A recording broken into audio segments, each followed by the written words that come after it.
So I want to introduce Amahl Hazelton, who is the head of strategy and development for public spaces at Moment Factory. He is one of our keynote speakers for our upcoming SEGD conference in Philadelphia, November 4th through 6th. And we're just going to talk a little bit about the topic of his presentation, which is All the World's a Canvas, Inspiring Transformative Engagement. So welcome, Amahl. Happy to have you here. Thank you, Cybelle. Great to talk with you. It's a great image. So I want to ask you a couple questions about the course of the last couple of years. I know you've been doing this for a long time, but what do you think has been the biggest change over the last 18 months on the experience design profession from your perspective? I think there were two things that really changed, the real sea change in the industry.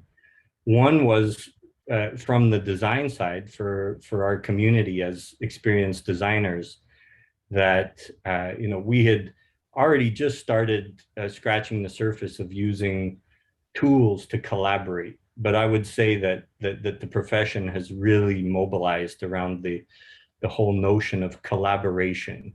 No experiential design can be designed or produced without a host of contributors to it.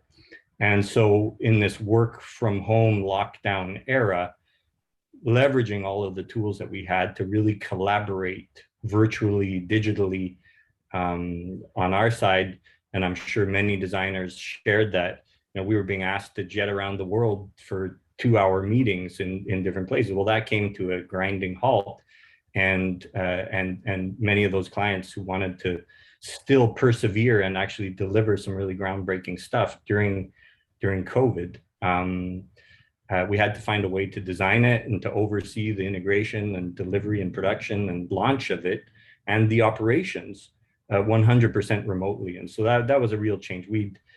In September of 2020, we did our first completely remote design production integration.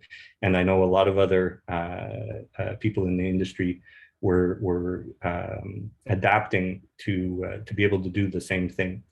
And the second part that I would say changed even more substantially is that as experienced designers, we're constantly serving destinations of all categories. So any destination that depends to a larger or lesser degree on visitorship to survive and succeed as a destination, prior to COVID, there were some first movers and some industry leaders that were seen integrating, immersive, digital, interactive solutions and experiences into their business plans, but they were a very small minority. Let's call it a fraction of a very aware and future thinking 10% of it, whether you're talking museums, zoos, aquariums, cultural institutions, heritage sites, whether you're looking at the more commercial side with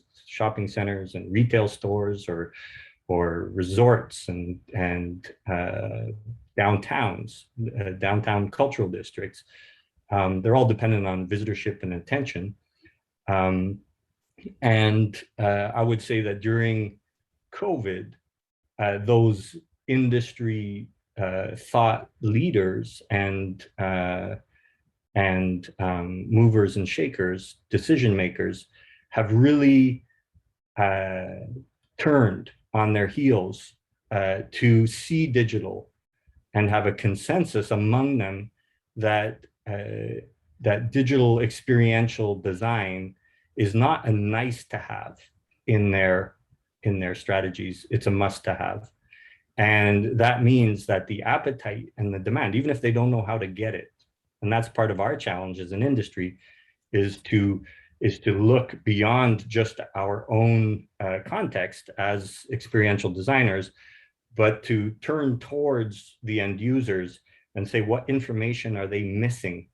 What do they need in order to make informed decisions about investing in an experiential design, in an experience?